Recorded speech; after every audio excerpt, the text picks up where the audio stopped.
कैसे लोग हैं यार, वीआईपी इंसान आया हुआ ध्यान नहीं दे आपको रहा। तो बुलाया नहीं था हमने। हाँ तो वो तुम्हारी गलती है ना, तुमने नहीं बुलाया। यार बात तो सही है तुम्हारी। अबे यार पूड़ियाँ दे दी, सब्जी भी तो दो यार, ऐसे कैसे खाए सूखी अरे सूखी। दे रहे यार, पहले सबको तो अरे बांट दे। भैया रहने दो, ऐसे ही खा लेना यार, अभी हमें दूसरी जगह भी जाना है। लेकिन साला कर क्या रहा है यहाँ पे? भाई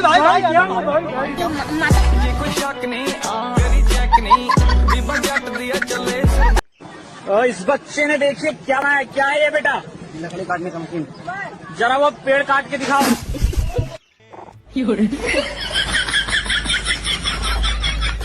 शौक है बचपन से, मेरा बाप बदमाश था, मैं भी बदमाश ही हूँ।